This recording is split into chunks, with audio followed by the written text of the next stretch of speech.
it's Misa with OCDetailing, and today we have a super cool car in the shop and a little bit of a rarity here at OCDetailing. We have an Aston Martin DB12. So really cool historical fun fact for you. The DB in DB12 actually stands for David Brown, who took over the Aston Martin company in 1947, and its success as a luxury car brand is largely attributed to his takeover at the time. So this car is super cool. It's actually marketed as a super tourer. So what does that mean?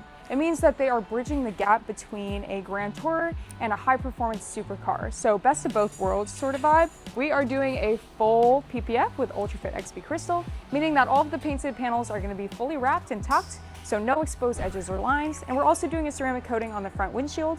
This one's going to turn out really cool. We're really excited to see how it goes, and you're welcome to come along for the ride as long as you're comfortable going 202 miles per hour. Hugo, what do you think of this car? It's a nice supercar.